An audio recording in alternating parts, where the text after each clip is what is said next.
প্রাণের শহর, অসংখ্য নবী রাসূল যেই শহরে পদচারণা করেছেন, যাদের সেখানে পদচারণা পড়েছে, আমাদের সেই শাম দেশ, আমাদের সিরিয়া, আল্লাহ তাআলা আবার দীর্ঘ লম্বা সময়, প্রায় 24 বৎসরের লম্বা সময় ধরে যেই শহর, যে রাষ্ট্র, যে দেশকে শাসন করেছিল একজন জালেম স্বৈরাচার, সেই মুসলিমদের দেশকে, মুসলিমদের জনপদকে আল্লাহ তাআলা আবার মুসলিমদের কাছে ফিরিয়ে দিয়েছেন। বলেন আলহামদুলিল্লাহ। এটা আমাদের জন্য অনেক আনন্দের একটা খবর, এটা আমাদের জন্য একটা প্রশান্তির খবর।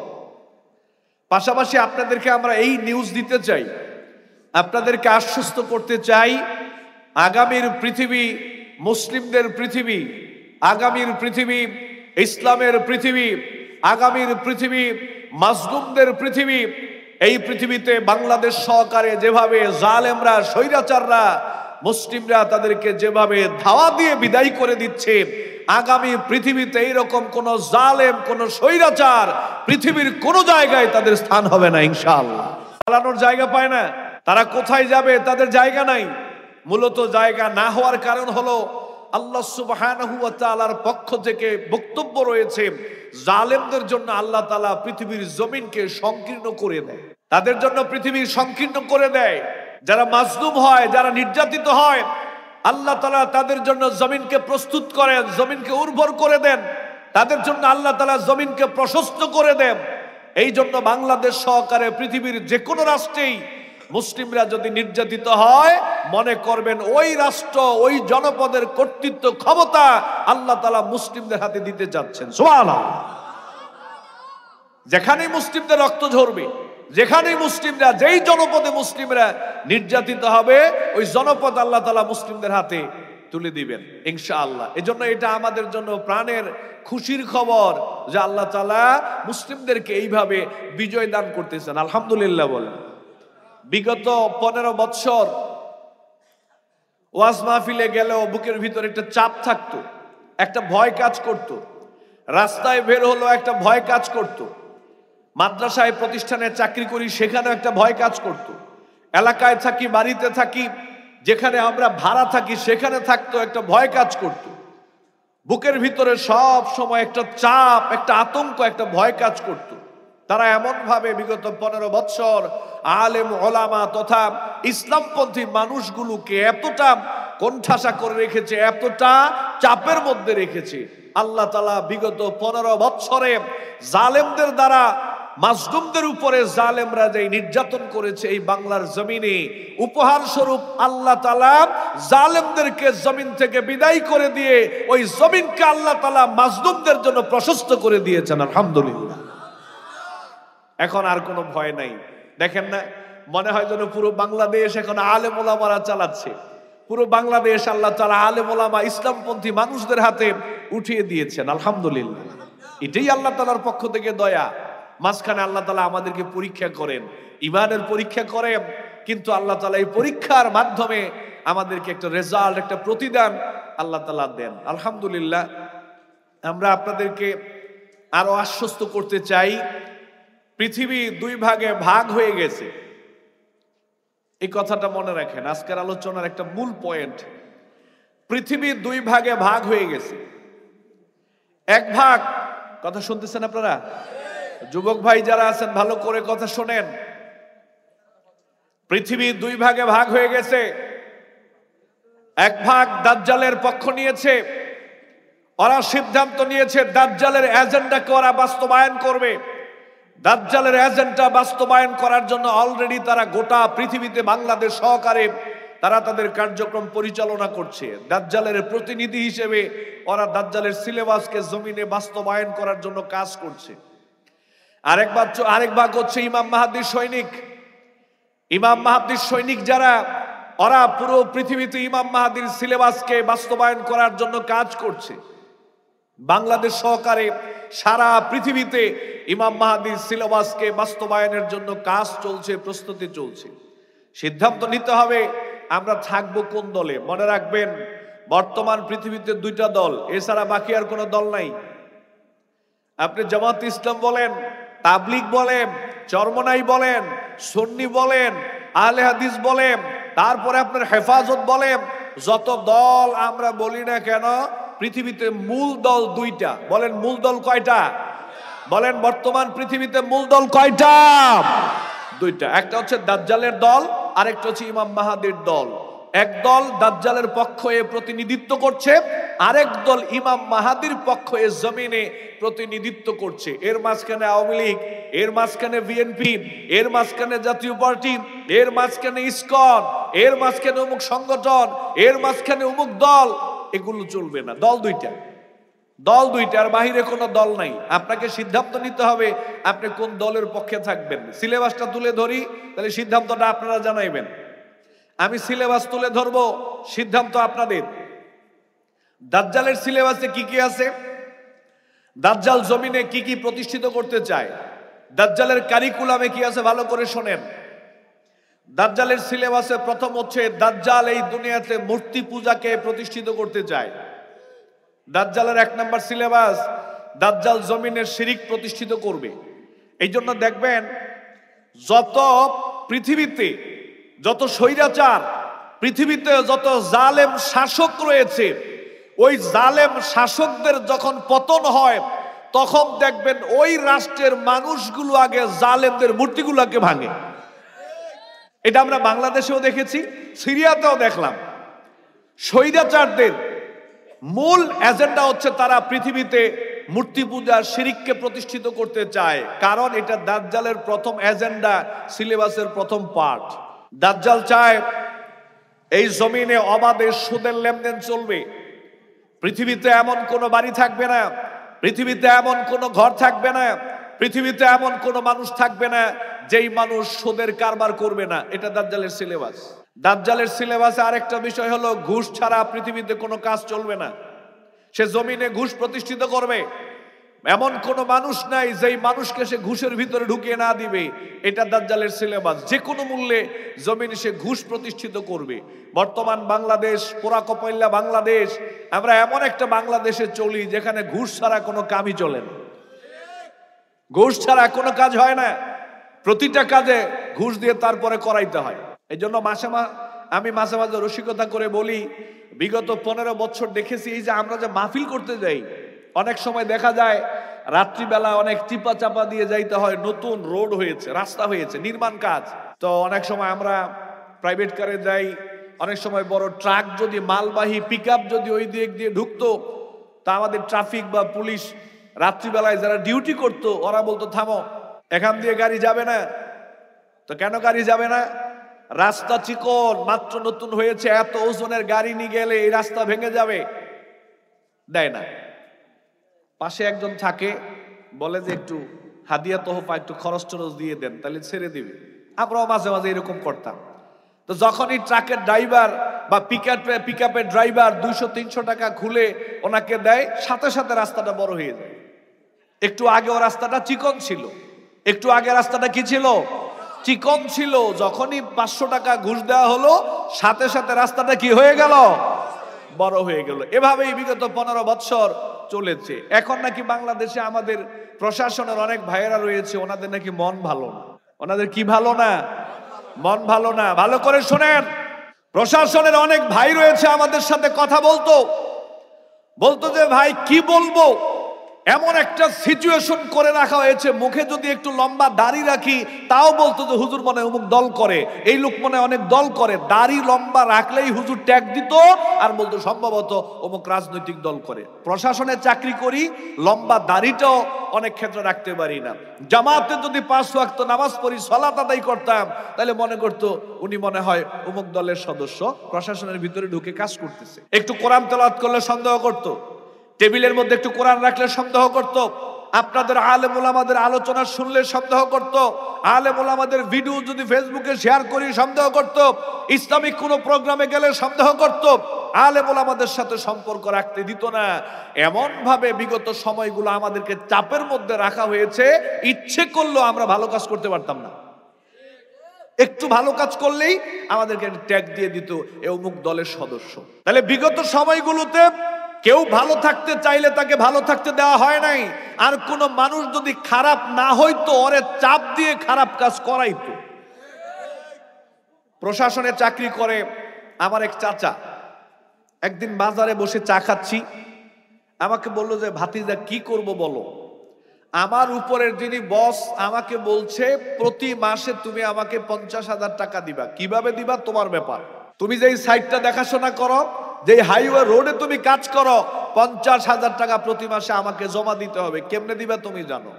আমার চাচা আমার বললো যে আমার স্যালারি তো 30 থেকে 32,000 টাকা, ওনারে আমি 50,000 টাকা দিব কিভাবে। বাধ্য হয়ে আমাকে ঘুষ খাইতে হয়, এই ঘুষের টাকা কালেকশন করে পরে আমার বসকে খুশি করতে হয়। এভাবেই পুরো বাংলাদেশকে সজ্জান করা হয়েছে। এই জন্য দাজ্জালের একটা এজেন্ডা হলো জমিনে ঘুষের সয়লাব ছড়িয়ে দেওয়া। দাজ্জালের আরেকটা এজেন্ডা হলো নারীদেরকে বেপরদায় রাস্তায় বের করা, উলঙ্গ বাহায়াপনা বস্ত্রহীন করে নারীদেরকে রাস্তায় বের করা। এটা দাজ্জালের একটা এজেন্ডা। দাজ্জালের আরেকটা এজেন্ডা হলো নাটক, সিনেমা, গান বাজনা দিয়ে জাতিকে ধ্বংস করে দেওয়া। যুবকদের ঈমান, যুবতীদের ঈমানকে যদি ধ্বংস করতে হয়, নারীদেরকে উলঙ্গ বেহায়াপনা পরে গান বাজনা সিনেমা এগুলো তৈরি করে জাতির মাঝে ছড়িয়ে দিতে হবে। এটা দাজ্জালের আরেকটা এজেন্ডা। দাজ্জাল চায় জমিনে নেশা ছড়িয়ে পড়ুক, দাজ্জাল চায় জমিনে সন্ত্রাস ছড়িয়ে পড়ুক, দাজ্জাল চায় জমিনে চাঁদাবাজ ছড়িয়ে পড়ুক, দাজ্জাল চায় জমিনে জুলুম ছড়িয়ে পড়ুক। এগুলো দাজ্জালের এজেন্ডা। আর ইমাম মাহাদির এজেন্ডা কি? জমিনে তাওহীদ প্রতিষ্ঠিত হবে, শিরককে উৎখাত করে তাওহীদ প্রতিষ্ঠিত হবে। সুদের লেনদেন চলবে না, ঘুষের লেনদেন চলবে না, সন্ত্রাসী চলবে না, চাঁদাবাজি চলবে না, দুর্নীতি চলবে না, জুলুম চলবে না, বেপরদা চলবে না, গান বাজনা চলবে না, নাটক সিনেমা চলবে না, নেশা চলবে না, জানা ব্যভিচার চলবে না, চুরি ডাকাতি চলবে না, দুর্বলদের প্রতি সবলরা জুলুম করবে না। এটা ইমাম মাহাদির সিলেবাস। দাজ্জালের সিলেবাস জমিনে বাস্তবায়ন করার জন্য মুসলিমরা দায়িত্ব নিয়েছে। কিছু নামধারী মুসলমান বাংলাদেশ সহকারে সারা পৃথিবীতে আছে, এরা দাজ্জালের সিলেবাসকে বাস্তবায়ন করার জন্য কাজ করছে। এদের আদর্শ মুহাম্মদ সাল্লাল্লাহু আলাইহি সাল্লাম নয়, এদের আদর্শ দুনিয়াবী নেতারা, এদের আদর্শ দুনিয়াবী নেত্রীরা। এরা দল করে কিন্তু দলের সামনে ইসলাম থাকে না, এরা দল করে দলের সামনে আল্লাহ থাকে না, এরা দল করে দলীয়ভাবে নবীকে এরা চর্চা করে না, এরা দল করে দলীয়ভাবে ইসলাম চর্চা করে না, দল করে দলীয়ভাবে আল্লাহকে চর্চা করে না।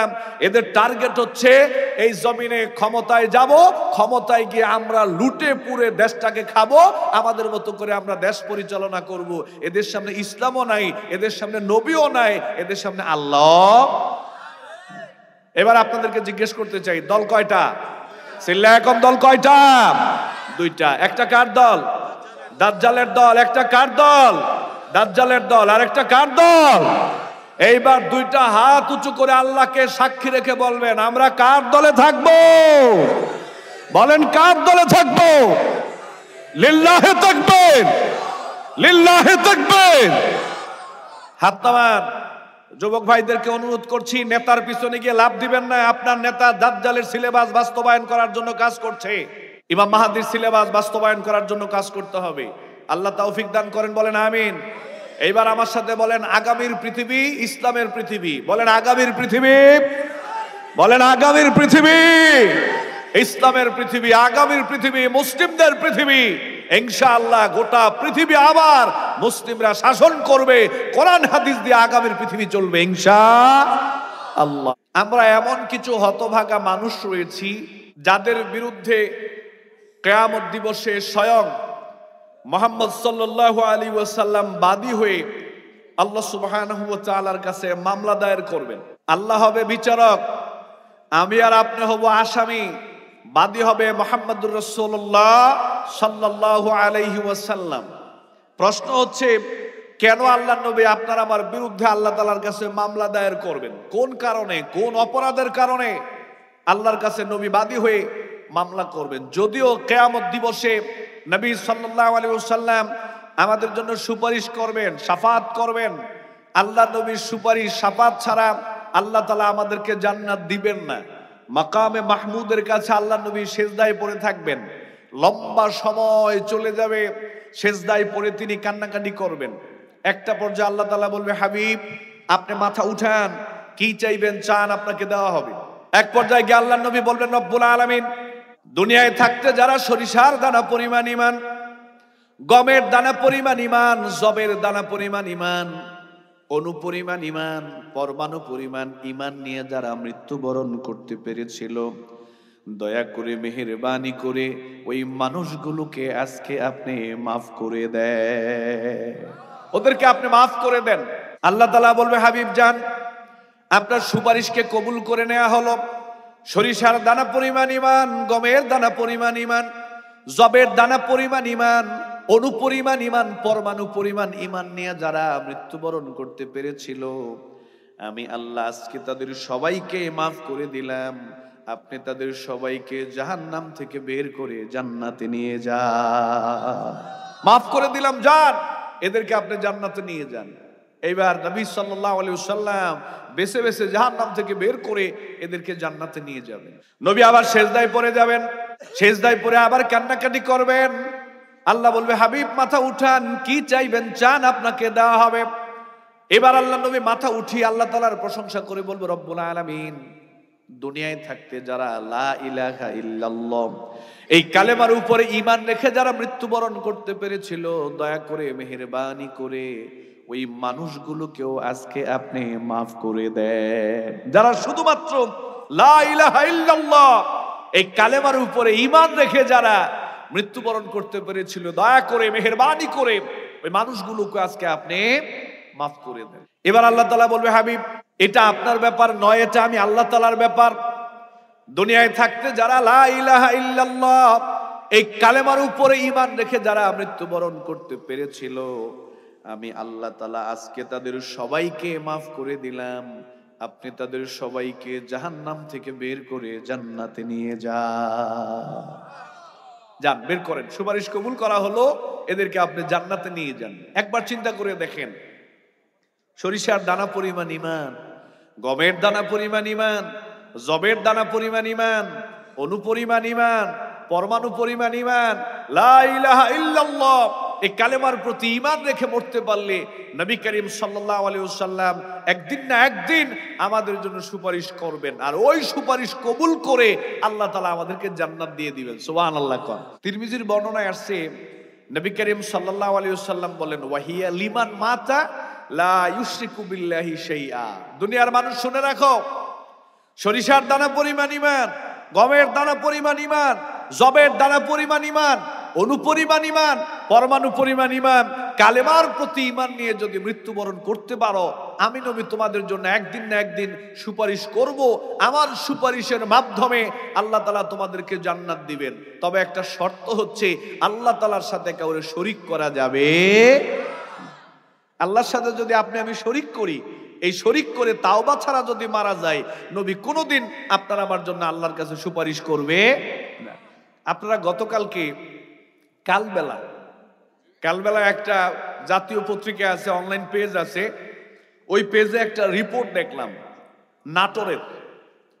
বছরে ডিসেম্বর মাসের 5 তারিখ থেকে ওইখানে একটা উৎসব হয়, একটা সম্ভবত বট গাছ। এই বট গাছের ছায়াতলে যেই সমস্ত মেয়েদের বিয়ের পরেও বাচ্চা কাচ্চা হয় না, ওই সমস্ত মেয়েরা ওই জায়গায় গিয়ে জড়ো হয়। এই সমস্ত মেয়েদের বিয়ের পরেও বাচ্চা কাচ্চা হয় না, ওই সমস্ত মেয়েরা গিয়ে ওই জায়গায় জড়ো হয়, কারো ওড়না কারো চাদর বিছিয়ে দেয়। এরপরে তাদের বিশ্বাস হলো, তাদেরকে বোঝানো হয়েছে, বলা হয়েছে, ওই গাছ থেকে পাতা বা ডালাপালা বা কোনো ফল জাতীয় কিছু যদি থাকে, ওই গাছের ডালাপালা পাতা এগুলো যার ওড়নার উপরে পড়বে, বুঝতে হবে ওই মহিলার বাচ্চা হবে। নাটোরে এটা প্রতি বছর তারা উৎসব করে। সম্ভবত ডিসেম্বর মাসের 5 তারিখ ওইখানে গিয়ে নারীরা একসাথে হয়, যাদের বাচ্চা কাচ্চা হয় না, ওড়না বিছিয়ে রাখে। ওইখানে যদি একটা পাতা পড়ে, তাহলে এই ওড়নাটা নিয়ে বুকে জড়িয়ে তিনি চলে আসে। ওনার বিশ্বাস এখন ওনার বাচ্চা হয়ে যাবে। নাউজুবিল্লাহ। এরকম বিশ্বাস করলে ঈমান থাকবে? এরকম বিশ্বাস করলে ঈমান থাকবে? বাচ্চা দেওয়ার মালিক কে?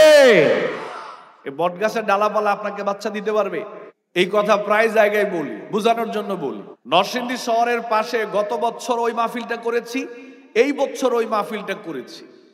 তো গত বছর ওই মাহফিলে যাওয়ার পরে মাহফিল কমিটি আমাকে বলতেছে, হুজুর আজকে কোন বিষয়ে আলোচনা করবেন? তা আমি বললাম যে পারিবারিক জীবন নিয়ে আজকে কথা বলবো। যুবকরা বলছে, হুজুর না, আপনি একটু শিরকের উপরে আলোচনা করেন। তা আমি বললাম যে হঠাৎ শিরকের উপরে আলোচনা করব, ঘটনা কি? বলল যে হুজুর, আমাদের এলাকায় এমন কিছু পীর সাহেবের আবির্ভাব ঘটছে, মানুষ, মহিলারা এখন ওই পীর সাহেবের গোসলের পানি নিয়ে খাওয়া শুরু করছে। বল্লাহে, এই ঘটনা আমার সাথে ঘটেছে। মানুষ এখন ওই বেটার গোসলের পানি নিয়ে খাওয়া শুরু করছে। তা আমি জিজ্ঞেস করলাম, এই বেটার গোসলের পানি খাই কেন?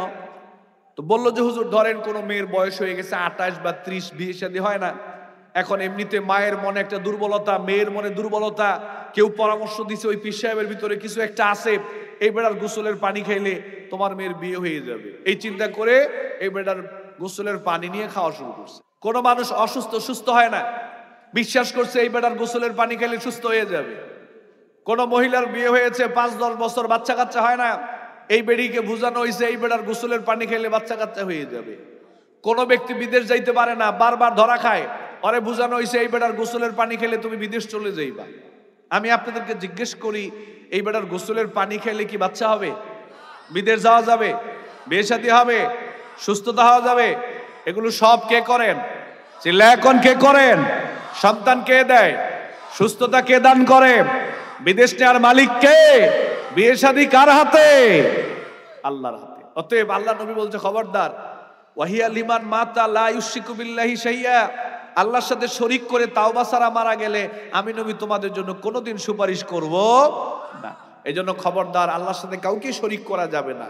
আমি যে কথাটা বোঝাতে চাচ্ছি সেটা হচ্ছে, নবী করিম সাল্লাল্লাহু আলাইহি ওয়াসাল্লাম আপনার জন্য, আমার জন্য অনুপরিমাণ ঈমান নিয়ে মারা যাইতে পারলো আমার জন্য, আপনার জন্য সুপারিশ করবে। কিয়ামত দিবসে আল্লাহ তাআলার কাছে এই নবী কেন আবার আপনার আমার বিরুদ্ধে বাদী হয়ে কেন মামলা দায়ের করবেন? কারণটা কি? যাদের বিরুদ্ধে নবী করিম সাল্লাল্লাহু আলাইহি ওয়াসাল্লাম আল্লাহর কাছে মামলা করবেন, প্রথম প্রকার মানুষ হচ্ছে এই কোরআনুল কারীমের প্রতি যারা ঈমান আনবে না, এই কোরআনুল কারীমের প্রতি যারা ঈমান রাখবে না, ওই মানুষগুলোর বিরুদ্ধে নবী বাদী হয়ে আল্লাহ তাআলার কাছে মামলা দায়ের করবেন। নাউজুবিল্লাহ। তাহলে প্রথম প্রকার মানুষ কারা? যারা কোরআনের প্রতি ঈমান রাখবে না, ঈমান আনয়ন করবে না। এখন হয়তো অনেকে মনে করতে পারেন যে হুজুর, এই পয়েন্টের সাথে আমাদের মিল নাই, কারণ আমরা কোরআনের প্রতি ঈমান রাখি, কোরআনের প্রতি আমরা ঈমান এনেছি, এটা আল্লাহর কালাম, আমরা বিশ্বাস করি। তাহলে এই পয়েন্টটা কাদের জন্য? অনেকে হয়তো বলবে এই পয়েন্টটা কাফেরদের জন্য, এই পয়েন্টটা মুশরিকদের জন্য। হ্যাঁ, এই পয়েন্টটা মৌলিকভাবে কাফের মুশরিকদের জন্য, কিন্তু সমস্যা হচ্ছে এই পয়েন্টের ভিতরে বাংলার বহু মুসলমান পড়ে যায়। বাংলার বহু মুসলমান এই পয়েন্টের ভিতরে চলে আসে। কিভাবে চলে আসে এটা আমি একটা রূপরেখা তুলে ধরলে বুঝতে পারবেন। এই পয়েন্টের ভিতরে আমাদের ভিতরে অনেক মানুষ এখানে আসি, এই পয়েন্টের ভিতরে দেখবেন আমরাও চলে আসব। এই পয়েন্টটা কি রকম হবে? এটা কার কালাম? জোরে কোন কার কালাম? আল্লাহর কালাম। এটা আল্লাহর বাণী। এই কোরআনুল কারীমকে আল্লাহ সুবহানাহু ওয়া তাআলা নাজিল করেছেন চূড়ান্ত এবং সর্বশেষ আসমানি কিতাব হিসেবে। এই কোরআনের শুরু থেকে শেষ পর্যন্ত যত কথা আছে, মানুষের কোনো কথা নাই, সকল কথাই কার কথা? কার কথা? এটা রচনাকারী কে? আল্লাহ সুবহানাহু ওয়া তাআলা। কিন্তু তারপরেও নাস্তিকরা, কাফেররা যাতে এই কথা বলতে না পারে যে জিবরাইল আমিনের মাধ্যমে মুহাম্মদ সাল্লাল্লাহু আলাইহি ওয়াসাল্লামের কাছে কোরআন এসেছে, এই কোরআন তিনি মানুষের মধ্যে প্রচার করে দিয়েছেন, হয়তো মানুষ হিসেবে ওনার নিজস্ব কোনো কথা ঢুকে যেতে পারে, অথবা মুহাম্মদ সাল্লাল্লাহু আলাইহি ওয়াসাল্লাম নিজের নাম দিয়া কোরআনের নামে চালায় দিয়েছেন, এরকম কথা নাস্তিকরা, কাফেররা বলতে পারে। কিন্তু যাতে তারা এটা বলতে না পারে, বলতে গেলেও যাতে তাদের কথাটাকে খণ্ডন করা যায়, এই জন্য আল্লাহ তাআলা নিজেই আবার স্বীকারোক্তি দিয়েছেন এই কোরআনে মুহাম্মদ সাল্লাল্লাহু আলাইহি ওয়াসাল্লামের নিজস্ব কোনো কথা নাই, সব কথা কার? আল্লাহ রাব্বুল আলামিন বললেন, মা ইয়ানতিকু আনিল হাওয়া ইন হুয়া ইল্লা ওয়াহয়ু ইউহা। আল্লাহ রাব্বুল আলামিন বললেন, আমার নবী নিজের নফসকে অনুসরণ করে, প্রবৃত্তিকে অনুসরণ করে কোনো কথা বলেন নাই। আমার নবী তোমাদের মধ্যে যা কিছু প্রচার করেছেন আমি আল্লাহ রাব্বুল আলামিন আরশে আজিম থেকে যা কিছু নাজিল করেছি সেই নাজিলকৃত কথাগুলোকেই নবী তোমাদের মধ্যে প্রচার করেছে। নবী নিজ থেকে বানিয়ে কোনো কথা বলেন নাই, যা বলেছেন সবটা কার কথা? এখন কার কথা? আল্লাহর কথা। অতএব কোরআনে মানুষের কোনো কথা নাই, সব কথা আল্লাহর। এরকম করে আপনাকে আমাকে ঈমান রাখতে হবে। এইবার আসেন, এই কোরআন হচ্ছে মানব জাতির সংবিধান। আমার সাথে একটু সবাই বলেন তো, এই কোরআন কি? সবাই বলেন, কোরআন কি? মানব জাতির সংবিধান। গোটা বিশ্ববাসীর জন্যে, গোটা মানবতার জন্যে, গোটা মানব জাতির জন্যে আল্লাহ সুবহানাহু ওয়া তাআলা এটাকে সংবিধান হিসেবে পৃথিবীতে নাজিল করেছেন।